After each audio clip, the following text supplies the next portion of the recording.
атат. Мен да бир сунушту кошумча айткым келип турат. Биздин спикерибиз барбы?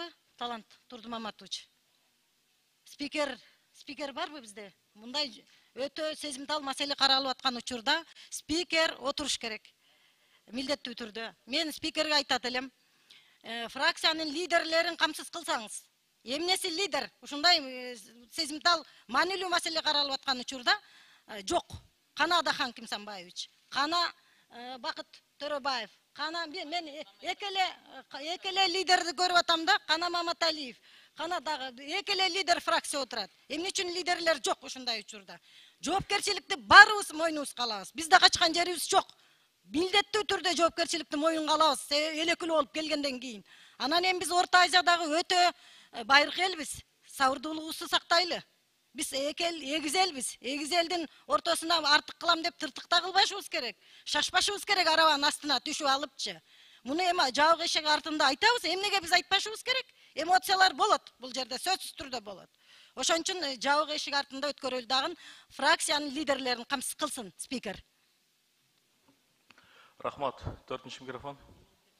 Саламатсыздарбы коллегалар. Сабырдуулукка чакырып, сабырдуулук менен жыйынды ачык эле өтсөкпү дейм да. Анткени президентибиз да ушуну суранып кетиптир. Анан мен дагы мындай элдин билишин каалайм да, чындап келгенде просто сабырдуулук калабы. Ошол эле да. Сунуш. Рахмат. Микрофон. Чоң рахмат. Камчы Кыдыршаевич, абдан маанилүү маалымат бердиңиз. Азыр чегалар жаап атат депчи. Казакстан биз үчүн мындан да кыйын учурларда чегараларын жапкан, эми өткөнгө кайрылбайлы дедим эле. Кыйналып турганда бизге ошондо ун керек болчу, азыр ун керек эмес, Кудайга шүгүр. Бизде аманчылык, тынчылык, эки колубуз, эки бутубуз бар, өзүбүздү өзүбүз багалабыз. Ошондо деле чегараны жапкан, биз жашап кеткенбиз. Кеп анда эмес. Экинчиден, эгерде биз жоокерлерди жөнөтсөк, Казакстан ошол чегараларын ачат деген кепилдик барбы? Бул экинчи суроо. Үчүнчүдөн, башында абдан жок сөз айттыңыз, этика маселеси депчи. Биз ал өлкөлөрдүн ички ишине кийлигишпейбиз, комментарий бере албайбыз. Анткени кимдин кандай позициясы бар, ой пикири бар, аны айта албайбыз депчи. Ошол эле мезгилде биз пикир айтсак айтып атабыз, пиар, анан кийин саясий очко депчи. Жан дүйнөбүзгө, жүрөгүбүзгө кирип чыкпагандан кийин мындай чечимге келиш деле балким бир аз туура эмес. Мен сизди абдан сыйлайм, урматтайм. Өзүңүздүн милдетиңизди аткарып атасыз. Бул туура нерсе, бирок биз дагы пикирлерди айталы. Ошон үчүн улууга урмат дейт, күчүгө зат дейт. Баарыңыздардан эгерде бир аша кетсем, кечирим сурайм. Чоң рахмат. Урматтуу Нуржигит Кадырбекович, кечиресиз. Мен сиз биринчи жолу депутат болуп келатасыз. Я как один из опытных депутатов, то есть политиков, знаю, кто о чем говорит. В отличие от вас. Рахмат. Рахмат. Урматтуу депутаттар, бул жерде сунуш түшүп атат. Камчы Кыдыршаевичтен, Акылбек Үсөнбековичтен, жогоруда Акылбек Төмөнбаевтан дагы сунуш түштү. Аталган маселени жабык түрүндө өткөзөлү депчи. Ошон үчүн урматтуу депутаттар, добуш берип туруп, андан кийин ортоңку трибунага чыкпайлыбы? Кандай дейсиздер? Кандай дейсиздер, урматтуу депутаттар? Биринчи микрофон. Кечиресиз, Улам Бердибаевич.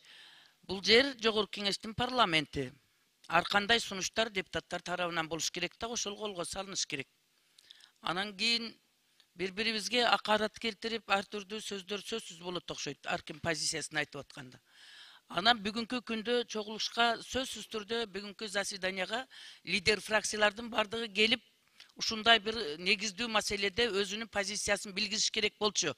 Кечеги келгендер да бүгүн келбей, бекинип отуруп алып, сулуу чымчык болуштун эч кандай кереги жок. Ошондуктан сиз атайын мен депутат катары Ата журт Кыргызстан Нарматова сунуш киргизем, колго салыңыз, жабык түрүндө айтайлык дагы өзүбүз жабыктын кабинеттин ичинде чогулуп алып туруп, ушул жерде сырткы маалымат таркатуучуларды дагы киргизбей туруп, мамлекеттик сыр катары акылдашып чечишип алайлык.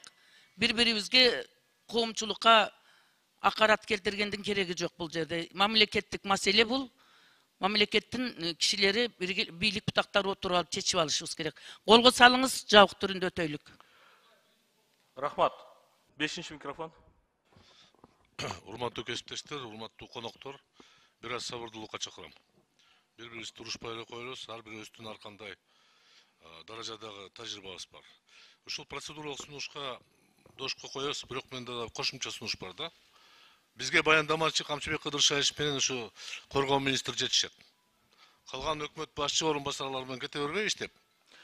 Азыр бул Алардын жерде кереги жок. Иса Кете бергиле Саматович, иштегесиң бул жерде баягы жабык Жабык болгондо ал жерде Акылбек Үсөнбековичтин дагы айта турган маалыматтары бар экен, ошон үчүн ошол маалыматтарды толук бергенден кийин эми мейли Камчыбек Кыдыршаевич урушат. Эми Акылбек Үсөнбекович бизди уруша баштады эми. аны добушка Токтотуш керек да. сунушуңузду добушка коебуз. Экинчи микрофон.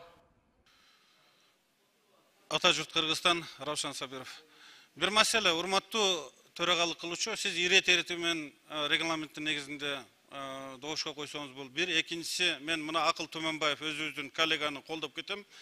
Фракциялардан бирден же экиден депутаттар сүйлөп туруп, анан бул нерсеге чек койсок. Рахмат. Жабык эшикте өткөрүүгө биринчиден сиз азыр добушка коесуз. Андан кийин жана фракциялар эки-экиден сүйлөөгө добушка коесуз. Рахмат. Сунуштар кабыл алынды. Рахмат. Урматтуу Камчыбек Кыдыршаевич, эки жакшы кабар айттыңыз. Азыр Казакстанда жагдай нукка түшүп баратат. Мыйзам таласына келип аткандай болуп атат деп, мен абдан кубанычтамын. Анткени бир тууган эл баары бир жүрөгүң сыздайт деген. Түндө чындап айтсам, уктай алган деле жокмун, казактарды ойлоп. Экинчи жакшы кабар, чек аралардын жабылбаганы, эми ушундайда пайдабыз тийбесе, ушундайда жакшылыгыбыз тийбесе, биздин бир туугандыгыбыз кайсыл? Бул абдан жакшы кабар. Жаппай эле колдон келсе жардам берели. Керекти үйлөргө чейин бөлүп кеткенге даярбыз. Бул өтө маанилүү маселе. Менин кийинки суроом тышкы иштер министринин өкүлүнө. Вы же делаете, отслеживая ситуацию в данное время, да? Делаете справку. Как охарактеризуется ситуация в целом? Как теракт, как агрессия, либо как внутриполитическая ситуация? Рахмат. 5-ші микрофон. Рахмат. Урматтуу коллегалар. Жаңы жылдын алдынан биз 12-сине чейин өзүбүзгө өзүбүз каникул жарыялап, эл менен жолугушуу же болбосо бизде каникул болгон. Депутаттар эч ким билген эмес мындай болуп калсын. Кээ бири сыртта болуп калган. Бул жаңы жыл деген бул жаңы жыл дейм, аны айтыштын кереги жок. Ошол мезгилде бир жыл пландап кетип калышкандар. Алардын жоктугуна биз сөз келтирсек туура болбой калат. Барыбыз мындай кыймылдай бергенде, мен лидер фракцияларды айтып атам да, ошо коллегаларым колдоо катарында.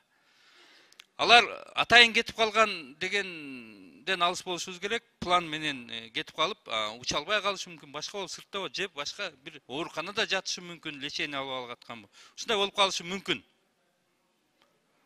Рахмат. Рахмат, Алтынбек Турдубаевич, 4-ші микрофон. Орысча айтып коеюн, уважаемые коллеги, здесь обсуждается вопрос, который напрямую влияет на национальную безопасность нашей страны. Поэтому здесь я предлагаю, конечно, очень много вещей секретных будет, наверное, сказано. Поэтому я предлагаю в закрытом режиме обсуждать, но не ограничивать выступления депутатов, потому что вопрос очень серьезный, и все должны высказаться. Рахмат.